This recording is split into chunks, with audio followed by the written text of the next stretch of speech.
बिस्मिल्लाहिर्रहमानिर्रहीम। तमाम दोस्तों को अस्सलाम वालेकुम।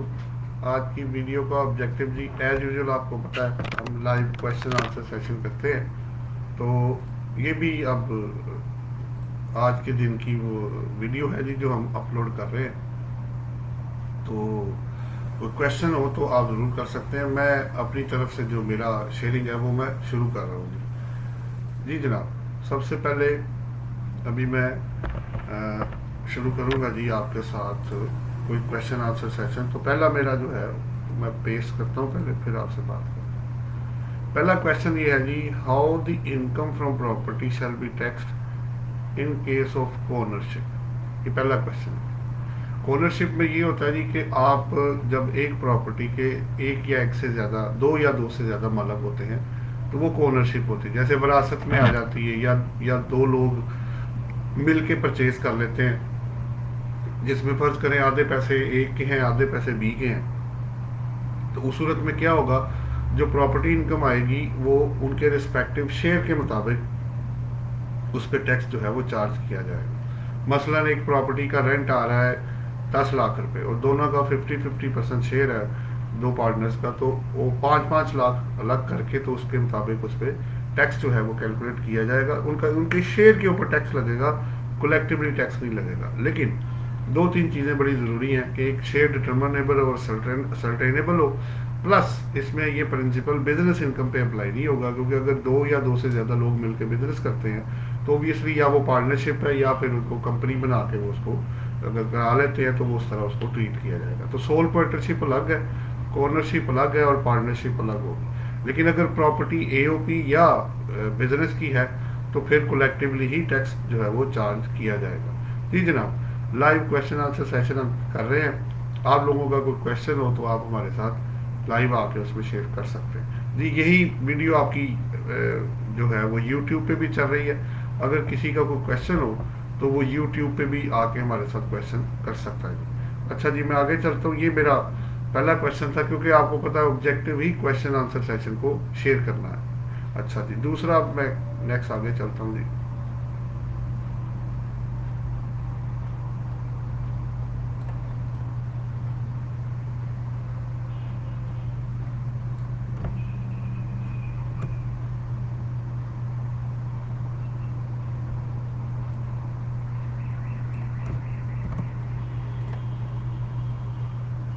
ये पहला क्वेश्चन था जी, मैं जरा उसको नंबर लिख देता हूँ एडिट करके। क्वेश्चन नंबर क्वेश्चन 1 था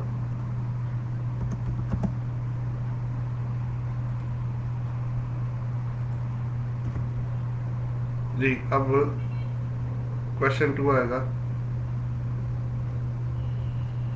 वसीम आरिफ साहब कह रहे हैं जी, सर जी people getting old and you are becoming young. ये वसीम साहब ये लोगों की दुआएं हैं जनाब। यंग क्या होना है, अब जहरी बात है with the passage of time as आगे ही जाएगी, पीछे की तरफ तो बंदा नहीं जाता। बहरहाल आपका शुक्रिया जनाब अगर आपको ये महसूस हुआ जी। मैं क्वेश्चन 2 कर रहा हूँ जी।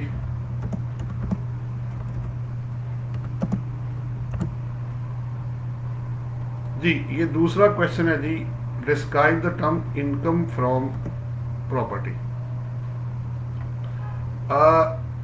देखिए, इनकम फ्रॉम प्रॉपर्टी, अगर आप अपनी immovable property land and building, land और बिल्डिंग दोनों वर्ड है, अगर आप सिर्फ आप प्लॉट दे देते हैं, लैंड दे देते हैं या बिल्डिंग आप अपनी, या लैंड एंड बिल्डिंग दोनों मिला के रेंट आउट करते हैं, जिसमें आपके एग्जांपल्स हैं हाउस है, अपार्टमेंट है, शॉप है, ऑफिस है, तो या शेड आपने बनाया हुआ है उसको दे देते हैं।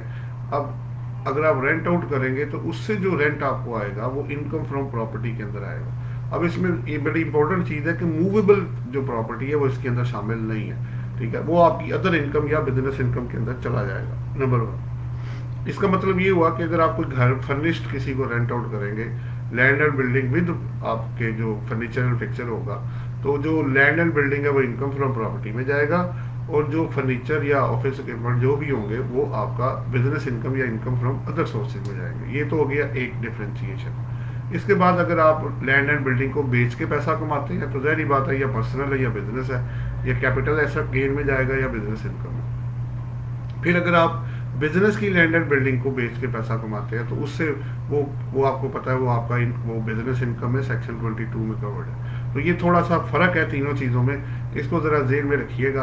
आपका कोई क्वेश्चन हो तो वो ज़रूर मेरे साथ करें, मैं क्वेश्चन बना बना के आप लोगों से क्वेश्चन आंसर सेशन में ही शेयर करूँगा, ताकि उसको उस एक्सटेंट तक ही जवाब दिया जाए जो वो कनेक्टेड क्वेश्चन होगा। सो दूसरा पॉइंट, इनकम फ्रॉम प्रॉपर्टी आपके पास आ गया, लेकिन इसकी कुछ एक्सेप्शन भी हैं, वो थोड़ा सा मैं आपसे शेयर करता चलूँ। अगर आप अपनी land and building together with plant and machinery share करेंगे तो वो इनकम फ्रॉम अदर सोर्सेज में जाएगा, ये एक एक्सेप्शन इसकी है। या अगर ट्रस्ट की है तो होएगी तो प्रॉपर्टी इनकम तो एग्जेम्पशन अगर ली होगी 100C तो इनकम एग्जेम्प्ट हो जाएगी, ठीक है। और अगर कोई सेकंड शेड्यूल में कोई क्लॉज है या अदरवाइज इनकम एग्जेम्प्ट है तो वो एग्जेम्प्ट हो जाएगी। सो ये इनकम फ्रॉम प्रॉपर्टी को अदर इनकम और बिजनेस इनकम से सेपरेट रखा गया है, ताकि लोगों को इसको समझने में और अप्लाई करने में आसानी रहे। अच्छा जी, यूट्यूब पे भी ये वीडियो जी हमारी यूट्यूब पे भी चल रही है, अगर कोई क्वेश्चन करना चाहे लाइव तो वो क्वेश्चन कर सकता है जी। मैं आगे चलता हूँ क्योंकि मैंने क्वेश्चन आंसर सेक्शन के लिए आपके लिए क्वेश्चन बनाए हुए हैं विद आंसर्स के साथ।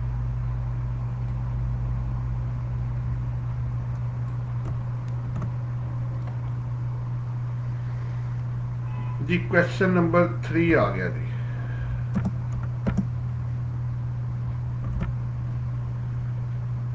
ये मैं पूरा लिख देता हूँ जी, मैंने एब्रीविएशन यूज किया हुआ है, RCT, rent chargeable to tax.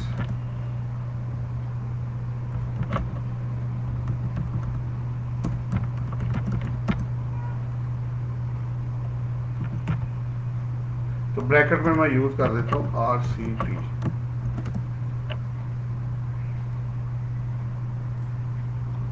जी अब क्वेश्चन जो थर्ड क्वेश्चन अराइज हो रहा है वो ये है कि आप इनकम टैक्स लॉ में रेंट चार्जेबल जो टू टैक्स जो है वो कैसे कैलकुलेट करेंगे। देखिए इसमें ये 3 हिस्सों में जाएगा।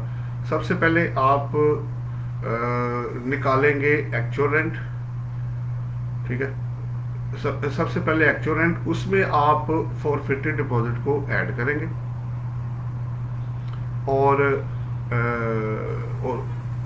ऐड करके और प्लस उसमें 1/10 ऑफ नॉन एडजस्टेबल एडवांस जो है वो बाद में खैर आएगा। अभी पहला पॉइंट क्या है कि आपने एक्चुअल रेंट को फिर कंपेयर कर और कंपेयर करना है उसको, एक्चुअल रेंट को आपने कंपेयर करना है फेयर मार्केट रेंट के साथ, ठीक है। उसको कंपेयर करके ओबियसली विच एवरेज जो हायर आएगा वो बाहर आएगा।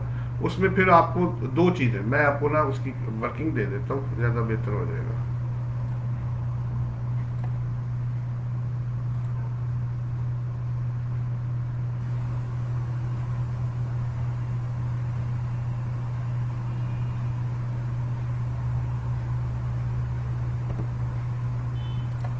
हाँ जी, ये मेरे पास है, मैं आपका जवाब देता हूँ जी।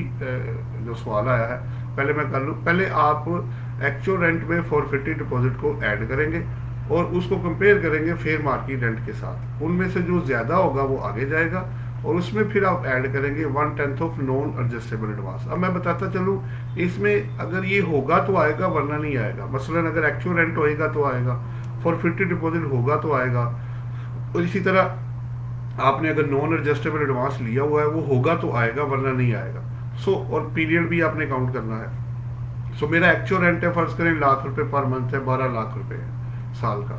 उसमें ऐड करूंगा मैं, अगर जब्त हुआ कोई रेंट फॉरफिट हुआ है वो आएगा वरना नहीं आएगा, वो जीरो हो जाएगा, हो भी सकता है और नहीं भी हो सकता। उसको कंपेयर करूंगा फिर मार्केट रेंट के साथ, उनमें से जो हायर होगा उसमें फिर 1/10 ऑफ नॉन एडजस्टेबल एडवांस जो है वो मैं ऐड करूंगा, तो ये मेरे पास आ जाएगा रेंट चार्जेबल टू टैक्स। सो इसकी ये फार्मूलेशन आप जेहन में रखिएगा। अच्छा जी, ये मेरे एंड पे ये था जी। नेक्स्ट मोहम्मद अमजद कह रहे हैं जी, what is tax chargeability rates on capital gain on gems jewellery etcetera any table. Amjad साहब बात यह है कि अगर वो ज्वेलरी की डेफिनेशन में आ रहा है, गोल्ड है, कॉइन है, अगर उसमें वो फॉल करता है तो उसका रेट जो होगा वो नॉर्मल टैक्सेशन ही होगा। आपकी अगर आप सैलरीड या नॉन सैलरीड पर्सन या एओपी या कंपनी, तो रेट्स उसके नॉर्मल होंगे उसके लीगल स्टेटस के मुताबिक जो बंदा इसको बेचेगा। तो अमजद साहब अगर आपको जवाब मिल गया हो तो मुझे उम्मीद है कि आपका मसला हल हो जाएगा। इसको ओके कर दें। अच्छा जी, नेक्स्ट मेरे पास आ रहा है, ये आपको मैंने इसकी जो है आपको मैं मटेरियल भी बल्कि सप्लाई करता हूँ इसका।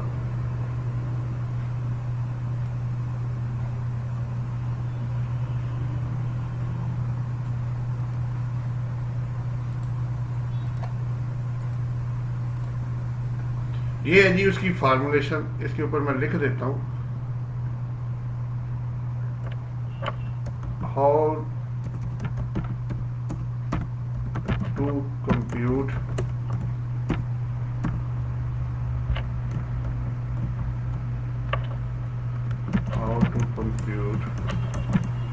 RCT। जी ये मैं बता रहा हूँ आपसे, मैं लिख दूँ जी फिर शेयर कर देता हूँ। ये अब आ रहा है जी, आपने रेंट चार्जेबल टैक्स कंप्यूट कैसे करना है, उसकी फार्मूलेशन मैंने आपसे शेयर की है। एक्चुअल रेंट आएगा इफ एनी एज अबव, जो मैंने आपसे शेयर किया, और fair market rent FMR stand for fair market rent whichever is higher, section इसमें रेफर्ड है 15 सबसेक्शन 4, उसमें ऐड करेंगे आप 1/10 of NAA stand for non adjustable advance if any 16(1) section के मुताबिक। तो ये आपके पास आ जाएगा, इसको मैं ऊपर लिख देता हूँ पूरा, ये रेंट चार्जेबल टू टैक्स, ये आपके पास पूरी फार्मूलेशन आ गई है।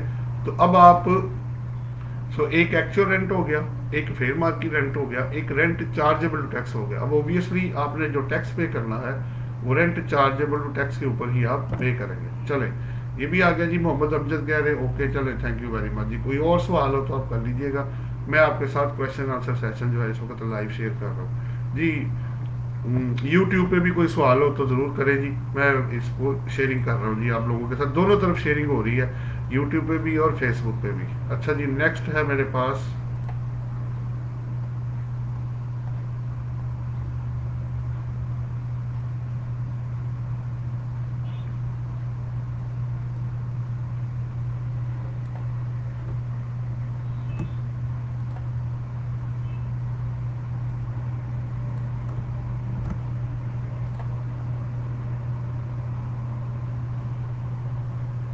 उस्मान अली हमारे साथ है, वो कह रहे हैं sir please advise where we add the profit of sale of personal vehicle.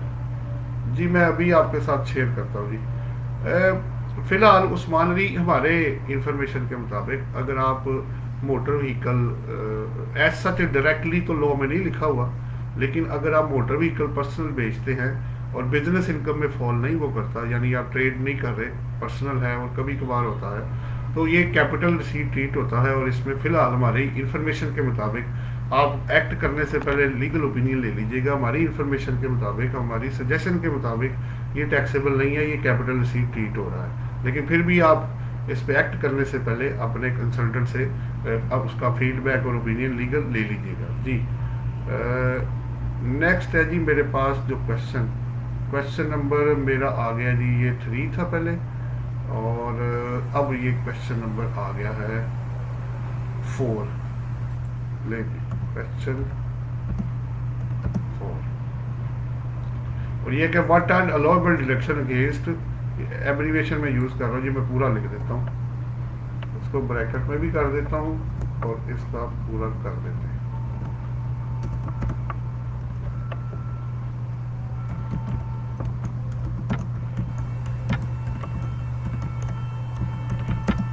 Income from property जी, ये क्वेश्चन नंबर 4 है जी। क्वेश्चन ये है कि जो अलाउएबल डिडक्शन है इनकम फ्रॉम प्रॉपर्टी की वो कौन कौन सी है, उस पर बात होने जा रही है। देखिए बात ये हो रही है कि अगर आप नॉर्मल टैक्स रजीम में हैं और आपको 15A की डिडक्शन अलाउएबल है, तो आप उसमें रिपेयर अलाउंस है जो फिक्स्ड है 1/5, उसमें कलेक्शन चार्जेस है एक्चुअल या 4% ऑफ RCT, उसके बाद आपका लीगल है एक्सपेंसेस, प्रॉपर्टी टैक्स है उसको अगर आपने लोन लेके कंस्ट्रक्ट किया हुआ है, तो इस तरह पूरी उसकी एक लिस्ट है जिसके मुताबिक आप उसमें से डिडक्शन जो उसको प्रॉपर्टी इनकम को अर्न करने पे 15A लॉ करेगा वो आप क्लेम करेंगे। सो उसकी प्री कंडीशन आप मेट करेंगे और सारी चीज़ें पूरी करके तो आप डिडक्शन जो है जहाँ लॉ अलाउ करेगा आप वो माइनस कर सकते हैं। जी जनाब, ये मेरा नेक्स्ट क्वेश्चन नंबर 4 था, और अगर कोई क्वेश्चन आपका हो तो आप लाइव कर सकते हैं। जी जनाब, मैं अगले क्वेश्चन की तरफ चलता हूँ।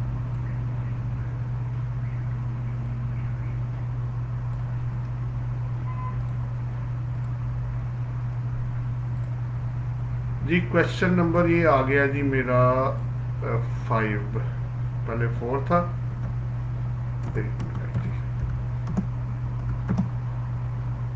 क्वेश्चन 5 है जी। क्वेश्चन 5 में ये है, ये भी मैंने वैसे थोड़ा सा शेयर किया, कि आप इनकम फ्रॉम प्रॉपर्टी के अगेंस्ट जो है, और नीचे IFP stand for income from property है, तो उसके अगेंस्ट आप रिपेयर अलाउंस और कलेक्शन एंड एडमिन चार्जेस कैसे कैलकुलेट करेंगे। बेसिकली इनकी फार्मूलेशन गिवन है। अगर आप रिपेयर अलाउंस क्लेम करेंगे तो जो बिल्डिंग का रेंट होगा, ऑब्वियसली चूंकि बिल्डिंग के ऊपर रिपेयर है, तो बिल्डिंग के ऊपर जो रेंट होगा, बिल्डिंग का जो रेंट होगा उसका 20% आपको अलाउ हो जाएगा, नंबर 1। और ये फिक्स्ड है, एक्चुअल आपका एक्सपेंडिचर हो या ना हो, या उससे ज़्यादा हो या कम हो। इसी तरह कलेक्शन एंड एडमिन चार्जेस है, वो 4% ऑफ जो रेंट चार्ज है, ब्लू टैक्स है, उसका आपको मिलेगा, नंबर 1। और ये अगर आप इसको एक्चुअल से आप कंपेयर करेंगे, जो दोनों में से लोअर होगा वो आपको मिलेगा। सो अगर इस मीन्स के एक्चुअल जब तक नहीं होगा तो आप 4% भी क्लेम नहीं कर पाएंगे। जी ये मेरा 5 नंबर था। ज़ुएब खान कह रहे हैं अस्सलाम वालेकुम रहमतुल्लाहि व बरकातुहू। मजी वालेकुम अस्सलाम रहमतुल्लाहि व बरकातुहू। पूछ रहे हैं purchase of agriculture products from unregistered person के केस में सेल टैक्स विदहेल्ड करेंगे। देखिए बात यह है ज़ुएब खान साहब, आपको जाके चेक करना पड़ेगा। अगर आप पहले तो आप विद होल्डिंग एजेंट हो सेल टैक्स लॉ में। दूसरी बात यह है कि आप जो प्रोडक्ट है उस पर लॉ आपको परमिशन दे रहा हो कि आप उस पर काटें टैक्स, और अगर वो वैसे ही आपके पास एग्जेम्प्ट आया है, जैसे आपको एग्रीकल्चरलिस्ट ने या जिसने दिया है वो विदाउट सेल टैक्स है, तो फिर आपको चेक करना है कि इसमें तो विद होल्डिंग टैक्स अप्लाई होता है कि नहीं होता। इस पर शेड्यूल है 9, 10 या 11, 12 कुछ इस तरह है, 10 या 11, 12 कुछ शेड्यूल है, वो ऐड हुआ विद होल्डिंग का। उसमें तीनों चीज़ें चेक करें, क्या विद होल्डिंग एजेंट है, किसने आपको सप्लाई की है, फिर उसके मुताबिक आपका जो रेट है वो बाहर आएगा। अदरवाइज आपको उस पर टैक्स काटने की ज़रूरत नहीं है। लेकिन फिर भी क्वेश्चन वही है, अगर आप इसको सजेशन ही सिर्फ समझिएगा, लीगल ओपिनियन ना समझिएगा, क्योंकि आपको जो बताया जा रहा होता है वो वर्बल बेस पे होता है, और वर्बल की आपको पता है ऑथेंटिसिटी को भी चेक करना बाकी होता है। इसलिए मैं कह रहा हूँ आप एक्ट करने से पहले लीगल ओपिनियन ज़रूर ले लीजिएगा। जी मैं यूट्यूब पे भी हूँ, तो वहाँ पे एक सवाल आया हुआ है। अहमद उमर कह रहे हैं educational expenses on children education are deductible while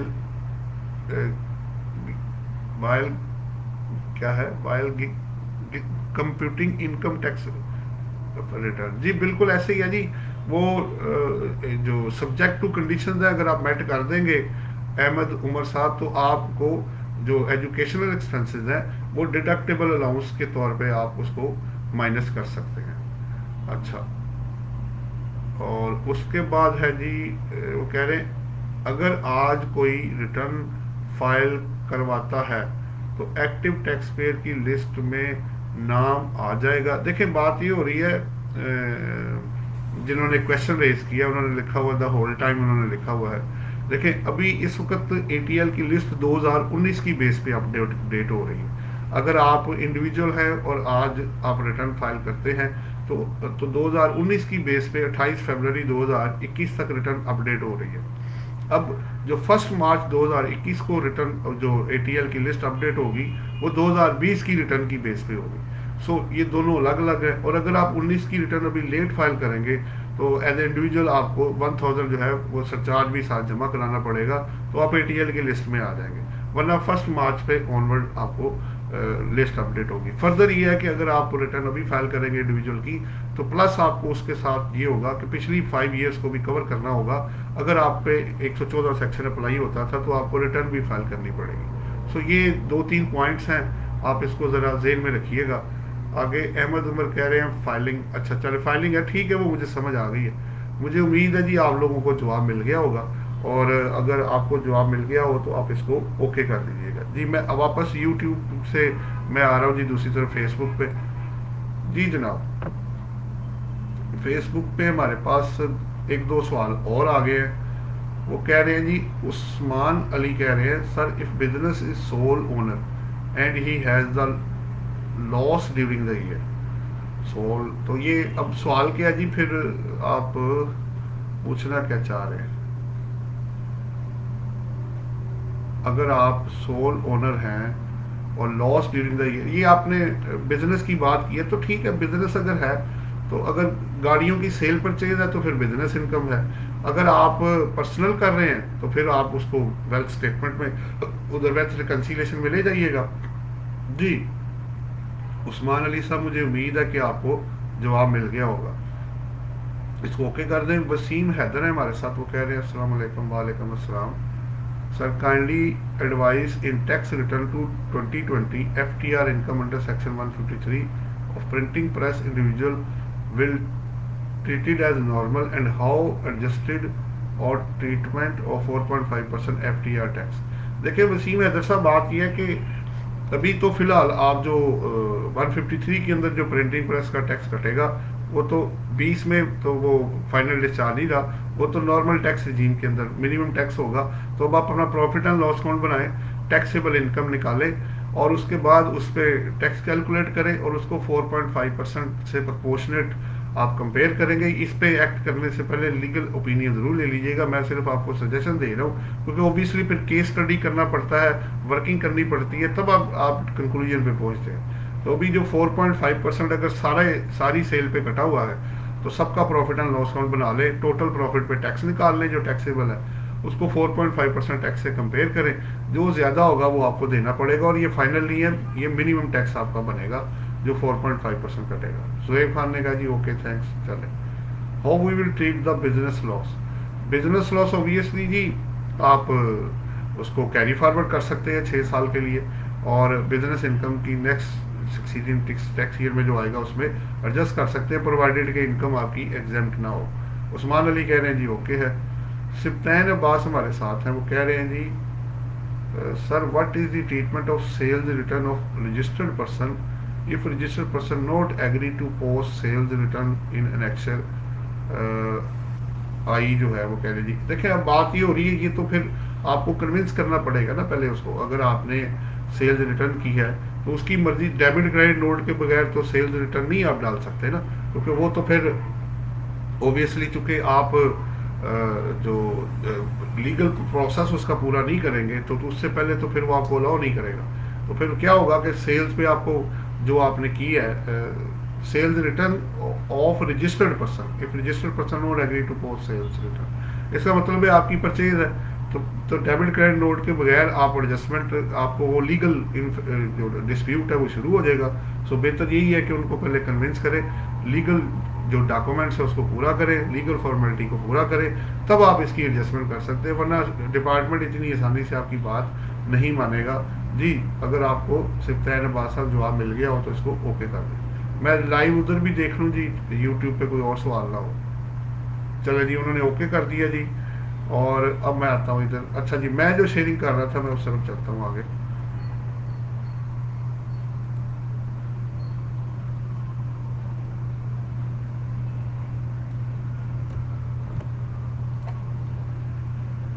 ji next मेरा है क्वेश्चन नंबर, मेरे ख्याल है मैंने 5 या 6 किए थे ऊपर, नंबर मुझे चेक करना पड़ेगा जी। आपके साथ 5 है जी, नंबर 6 है जी, क्वेश्चन नंबर 6 आपकी तरफ आ रहा है।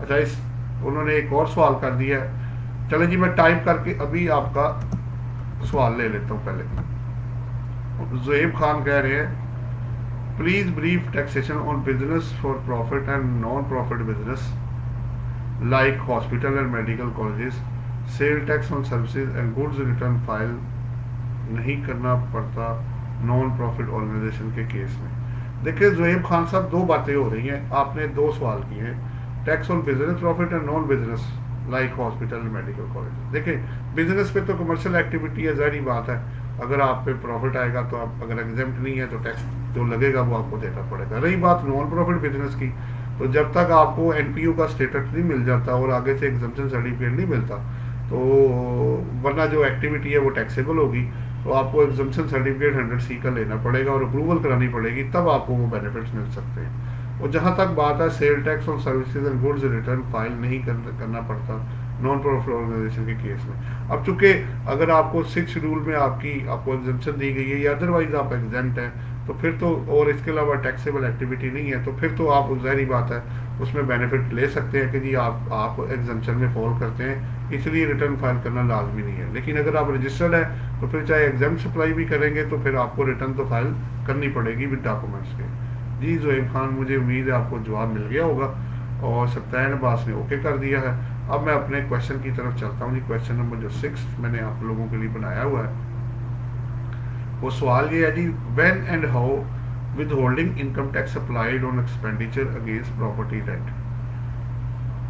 अगर आपको प्रॉपर्टी इनकम आ रही है तो विद होल्डिंग टैक्स जो है, how withholding income tax applied on expenditure against property rent. अगर आपको प्रॉपर्टी इनकम आ रही है तो उसके against expenditure against property rent जो होंगे उन पे टैक्स कब अप्लाई होगा। देखिए बात ये हो रही है, एक इनकम साइड है, एक एक्सपेंडिचर साइड है। इनकम में तो जो बंदा आपको पे करेगा वो ग्रॉस पे टैक्स काट के आपको पे करेगा, और जो रही बात रेसिपिएंट की तो वो जहाँ डिडक्शन है वो माइनस कर लेगा और जो इनकम बचेगी उस पर टैक्स देगा। अब एक्सपेंडिचर अगर जिसने पे करने हैं अगर तो वो स्टैट्यूटरी अलाउंस है तो फिर तो टैक्स काटने की जरूरत नहीं है। अदरवाइज अगर आप विद होल्डिंग एजेंट होंगे और जो एक्सपेंडिचर आप करेंगे तो वो फिर उस पर आप उस वक्त अगर लॉ एप्लीकेबल होगा तो टैक्स काट के आप पेमेंट करेंगे। ज़ोएब खान ने ओके कर दिया जी। चलें जी, मैं नेक्स्ट क्वेश्चन उधर से देखता हूँ अगर कोई यूट्यूब पे हो तो। जी एक और सवाल आ गया जी, अहमद उमर जो है वो सवाल कर रहे हैं, कह रहे हैं sir income from property is 30 lakh per year and child educational expenses are 15 lakh. Is 15 lakh rupees are deductible or not? For how much percent of amount will be allowed to deductible tax? देखिए आपको अहमद उमर आपको ना जो obviously जो deductible allowance इसमें educational expenses का दिया है उन्होंने उसको जाके पढ़ना पड़ेगा। उसका जो मैं सेक्शन है मैं आपको मेरा ख्याल है ये बनता है डिडक्टेबल अलाउंस का 60 है, 60 B 60 C 60 A B C D. मैं आपको चले अभी बता देता हूँ, ठहरे।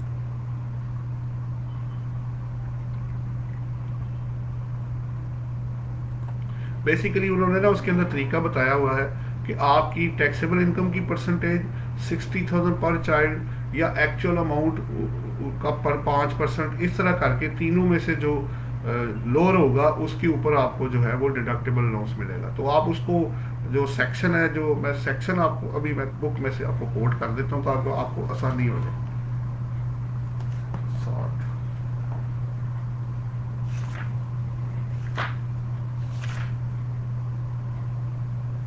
ये 60D है जी सेक्शन, आप इसको देख सकते हैं। इसमें उन्होंने तीन जो मैंने अभी आपको बताई, 5% ऑफ दी अमाउंट जो आप पे करेंगे या 25% ऑफ पर्सनल जो टैक्सेबल इनकम बंदे की आएगी, और तीसरा और जो पर चाइल्ड को 60,000 से मल्टीप्लाई करेंगे। इन तीनों में से जो लोअर अमाउंट आपके पास आएगी उसके ऊपर आपको जो है वो डिडक्टेबल अलाउंस जो है वो दिया जाएगा। तो मुझे उम्मीद है जी अहमद उमर साहब आपको जवाब मिल गया होगा। अगर कोई और सवाल हो तो ज़रूर कर लीजिएगा। जी जनाब, हम चूँकि ये सेशन यूट्यूब पे भी कर रहे हैं तो आप उधर भी देख सकते हैं और इधर भी आपको लाइव सेशन हम चला रहे हैं। जी जनाब, कोशिश हम करते हैं कि कोई घंटे की आपके साथ सेशन किया जाए। अब मेरे साथ हैं जी सत्तायन अब्बास, वो कह रहे हैं sir if sale tax amount of electricity bill uploaded by वापडा is more than printed bill then should I claim it. देखें बात ये हो रही है सत्यान साहब, आपने पे की है, अगर तो आपने जो एक्चुअली पे किया है आपको उस हिसाब से क्रेडिट मिलेगा। वो उन्होंने लिखा होता है कि कितनी पे की है, खाली अपलोड करने से तो कुछ नहीं होता ना। अगर आपने वो पे करनी है या कर चुके हैं तो सेल टैक्स और सारा इनपुट उस हिसाब से होगा। मुझे उम्मीद है जी आपको जवाब मिल गया होगा। हाँ जी, आगे है जी ज़ियाउल्ला शहाब सवाल कर रहे हैं, if the limit of exemption is going to be end on non-profit organization, how can be extended that limit? आप ज़ाहिर बात है जी ज़ियाउल्ला साहब जाके अप्लाई करके तो अपनी क्रेडेंशियल पूरे करें और उसमें से एग्जम्पशन जो है वो उसको अवेल कर ले फर्दर, जो आपको अगर टाइम लिमिटेशन के साथ है। जी मुझे उम्मीद है जी ज़ियाउल्ला साहब आपको जवाब मिल गया होगा। फर्दर मैं उधर देखूं जी। अच्छा, अहमद उमर कह रहे हैं थैंक्स सर। चले, आपका शुक्रिया जनाब, अपने सवाल किए और हमारे साथ हैं। जी जनाब, हम लोग जो है लाइव सेशन कर रहे हैं जी लोगों के साथ, और प्लस हमने एक यूट्यूब का चैनल बनाया हुआ है जिसमें 200 प्लस वीडियोस हैं। आप उसको फ्री हैं बिल्कुल, उसको इस्तेमाल कर सकते हैं। उसका लिंक मैं आपको दे देता हूँ जी।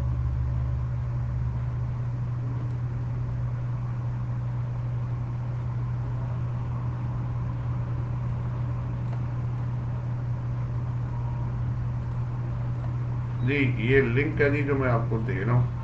ये YouTube का हमारा चैनल है जी, इसको सब्सक्राइब कर दें इसमें, और बेल आइकॉन को क्लिक कर दीजिएगा। इसमें 200 प्लस वीडियोस अपलोडेड हैं जो तमाम लोगों के बेनिफिट के लिए हमने पब्लिक एट लार्ज में दी हुई है। उसमें क्वेश्चन आंसर भी हैं, सेमिनार्स भी हैं, ओल्ड न्यूज़, सब जितनी वीडियोस हम रिकॉर्ड कर सके। और ये भी वीडियो ओबियसली उधर जा रही है, ये भी उसके अंदर जाएगी जी। कोई और सवाल हो तो आप कर सकते हैं जी। मैं आगे चलता हूँ जी। मैंने क्वेश्चन मैंने जैसे बताया बनाए हुए हैं।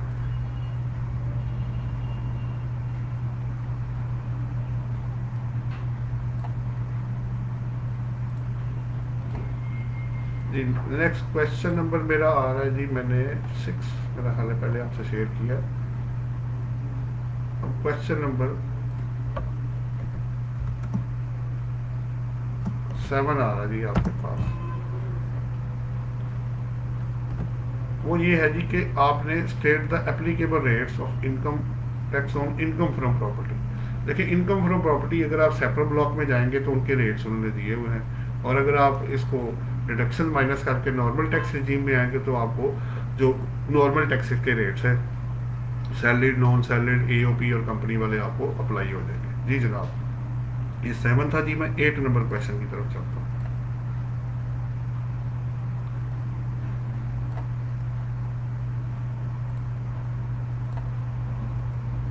अच्छा जी, क्वेश्चन नंबर अब 8 आएगा जी। इसमें अब क्वेश्चन ये है कि आपने फ्यू एग्जांपल देनी है जो कि नॉट टैक्सेबल है under the head income from property but taxable otherwise. मसलन अगर आप अपनी एग्री लैंड को रेंट आउट करते हैं तो वो एग्रीकल्चरल इनकम है। अगर आप land and building together with plant and machinery करते हैं तो वो आपका इनकम फ्रॉम अदर सोर्सेज है। अगर आपका टेनेंट सबलेट कर देता है प्रॉपर्टी तो उससे जो इनकम आएगी वो इनकम फ्रॉम अदर सोर्सेज के अंदर आएगी।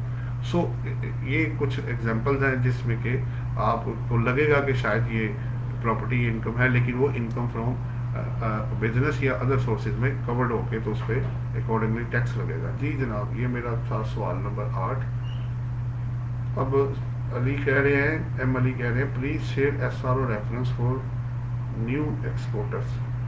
जी वो आपको रेफरेंस चाहिए, ठहरे मैं अभी आपको देता हूँ।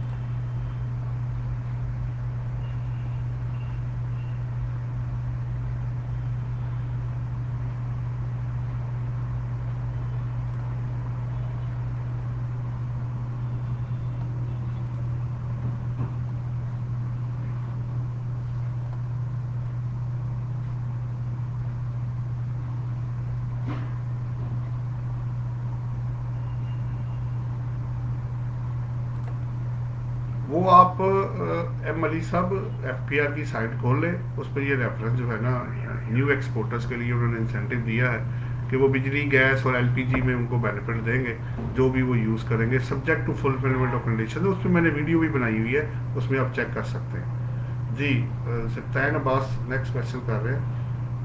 Sir you know that we can not edit the uploaded entry in Excel A, we claim only the amount as it is which is uploaded by WAPDA or any other party. Please consider my question again. बिल्कुल ठीक है, वो मुझे आपकी बात समझ आ रही है।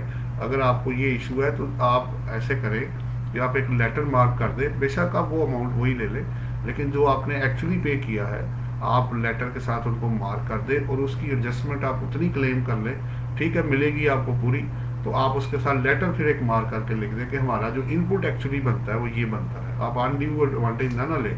अगर आपको लगता है कल को केस खुलेगा तो फिर आपके ऊपर बर्डन आएगा, ठीक है, उसने अपलोड किया हुआ है तो आप उसको चेक कर लें। अगर आपका ड्यू बनता है तो आप ले लें, अगर नहीं बनता तो फिर आप उसकी इन्फॉर्मेशन पास ऑन करें और उसकी एडजस्टमेंट जो है ना पराल से आरटीओ के थ्रू आपको मिल सकती है। ऐसा कोई मसला नहीं है इसके अंदर, तो उसको ज़रा आप इस एंगल से देखें ताकि अगर जो चीज़ नहीं मिलती वो मिलनी चाहिए वो आप मत क्लेम करें। जी मेरे पास 9 नंबर क्वेश्चन है, मुझे उम्मीद है सप्तान साहब आपको जवाब मिल गया होगा।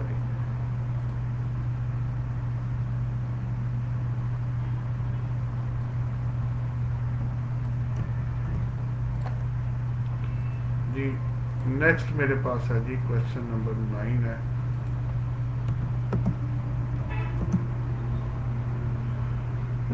ये है जी हाउ, अगर आपकी वो सवाल है how you will treat the amount of utilities that is already included in the amount of income from property. अगर इनकम फ्रॉम प्रॉपर्टी में ऑलरेडी आपकी यूटिलिटीज़ की अमाउंट भी शामिल है जो कि अलग से आप चार्ज करते हैं, तो वो आप उसमें से माइनस कर दें और वो आपका जाएगा इनकम फ्रॉम अदर सोर्सेज के अंदर जाएगा और बाकी का जो रेंटल होगा वो इनकम फ्रॉम प्रॉपर्टी के अंदर कवर्ड होगा। जी जनाब 10 क्वेश्चन मैं पूरे कर लूँ जी, फिर मैं इसको क्लोज करता हूँ। मैं यूट्यूब पे देखूँ कोई सवाल तो नहीं है जी। हाँ अच्छा चले, अभी तक तो उधर ओके है।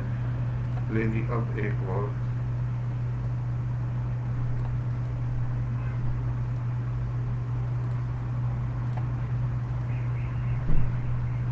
नहीं जी, आज का क्वेश्चन नंबर 10 है, लास्ट है आज का।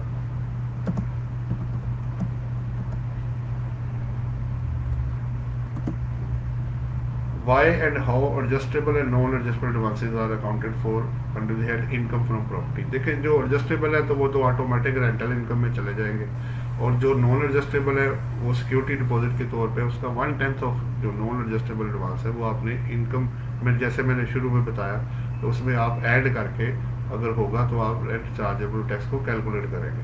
तो ये अब और रही बात ये कि क्यों करते हैं, एडजस्टेबल तो ऑटोमेटिक होता है, नॉन एडजस्टेबल पैसे आपके पास हैं, आपने इस्तेमाल किए हैं, उससे आप बेनिफिट हो या आपको लॉस हो तो उसका सर्टन पोर्शन जो है ना, पार्ट जो है वो हर साल जो रेंट निकलेगा वो चार्जेबल टैक्स उसमें ऐड करके उस पर टैक्स लगेगा। मुझे उम्मीद है जी काफ़ी लोगों को फ़ायदा हो रहा होगा और अगर कोई क्वेश्चन हो तो आप कर लें, मैं फिर इसको बता क्योंकि मेरे 10 क्वेश्चन थे मैंने वो पूरे कर लिए। आप लोगों का कोई क्वेश्चन है तो बता दें, वरना फिर मैं इस वीडियो को इधर ही क्लोज करूँगा। जी जनाब को क्वेश्चन हो तो आप कर सकते हैं। चले जी आज के लिए बस फिर इतना ही है। अब मुझे आप इजाज़त दें, आप लोगों का बहुत बहुत शुक्रिया। हाँ ये है कि जी हमारा जो चैनल मैंने बताया है उसको ज़रूर सब्सक्राइब कर दें, लिंक मैंने इसका इसके अंदर आपको दे दिया हुआ है, और वीडियोस जितनी भी हैं उससे खुद भी फ़ायदा उठाएं और दूसरे लोगों को भी फ़ायदा उठाने दें। अच्छा जी एक आखिरी सवाल ले लेते हैं। वो कहते हैं शाहजेब अली कह रहे हैं एक नॉन रेजिडेंट पर्सन 15 साल से पाकिस्तान नहीं आया, उसकी फ़ौरन एसेट्स डिक्लेयर करेंगे। देखें शाहजेब अली साहब, नॉन रेजिडेंट के लिए फॉरेन एसेट डिक्लेयर करना लाजमी नहीं है। अगर रेजिडेंट होगा और उसकी फॉरेन सोर्स इनकम $1,10,000 से ज़्यादा और जो फॉरेन एसेट्स है $1,00,000 से ज़्यादा होंगे US$, से, तो फिर उसको फॉरेन एसेट्स की जो स्टेटमेंट है वो अलग से फाइल करना लाजमी है। अदरवाइज लेकिन इसको बना के रख लें, कल को किसी वक्त काम आ सकता है। एडवोकेट गोजल सब कह रहे हैं थैंक्स। आप लोगों का शुक्रिया जनाब।